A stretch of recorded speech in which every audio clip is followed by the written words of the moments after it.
नीम करौली गांव में नीम करौली बाबा जी के प्रवास के समय बाबा जी के सत्संग में एक दरोगा जी भी उपस्थित रहते थे। दरोगा जी के पास एक बिगड़ैल घोड़ी थी।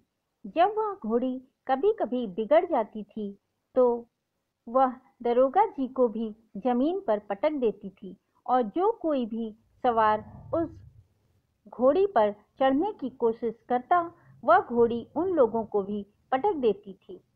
एक बार की बात है, उस दरोगा ने सोचा कि इस बिगड़ैल घोड़ी के द्वारा क्यों ना नीम करौली बाबा जी की परीक्षा ली जाए। उस दरोगा ने अपने मन में सोचा कि जब ये घोड़ी सबको पटक देती है तो नीम करौली बाबा जी को कैसे छोड़ेगी। नीम करौली बाबा जी से एक बार दरोगा ने घोड़ी की शिकायत भी की थी। नीम करौली बाबा जी तो सब जानते थे, बाबा जी से कोई बात छुपी नहीं रह सकती थी। नीम करौली बाबा जी दरोगा के मन की बात समझ गए। एक दिन दरोगा घोड़ी को लेकर नीम करौली बाबा जी के पास आया। फिर उसने अपनी घोड़ी की जीन और लगाम दोनों खोल दी और घोड़े को पास में ही लगे हुए एक पेड़ पर बांध दिया और दरोगा बाबा जी के भक्तों के साथ आकर बैठ गया। तभी नीम करौली बाबा जी अचानक से उठे और दरोगा की घोड़ी के पास जाकर उछलकर घोड़ी की पीठ पर चढ़ गए। नीम करौली बाबा जी के सवार होते ही घोड़ी बहुत ही तेज भागने लगी।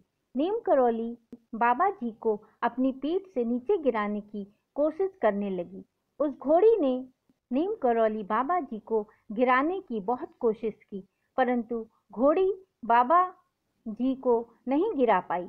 बाबा जी कभी घोड़ी की गर्दन पर और कभी उसके पेट से चिपके हुए लगातार उसको दौड़ाते रहे। घोड़ी बहुत देर तक उछलती कूदती रही और जब घोड़ी के मुंह से फेन के साथ खून निकलने लगा तो घोड़ी एकदम शांत हो गई और हाँफने लगी। वहां पर बैठे हुए भक्त नीम करौली बाबा जी की इस अद्भुत लीला को आश्चर्य से देख रहे थे। थोड़ी देर के बाद घोड़ी थक हार कर खड़ी हो गई और नीम करौली बाबा जी अपने आसन पर विराजमान हो गए, जैसे कि थोड़ी देर पहले कुछ हुआ ही ना हो। यह सब देख कर दरोगा जी नीम करौली बाबा जी के ऊपर चिल्लाने लगा और कहने लगा कि बाबा, आपने हमारी घोड़ी को बेकार कर दिया। उसकी बात सुनकर नीम करौली बाबा जी ने दरोगा से कहा, तूने क्या सोचा था कि तेरी घोड़ी मुझे गिरा देगी? बाबा जी की बात सुनकर दरोगा को बहुत पछतावा हुआ। बाबा नीम करौली जी सभी के मन की बात समझ जाते थे।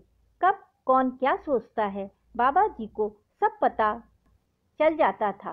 तभी तो बाबा जी को हनुमान जी का अवतार कहा जाता है। अगर आप हमारे चैनल पर नए हैं तो हमारे चैनल बाबा के भक्त AS को लाइक करें, शेयर करें और सब्सक्राइब करना ना भूलें। जय नीम करौली बाबा जी।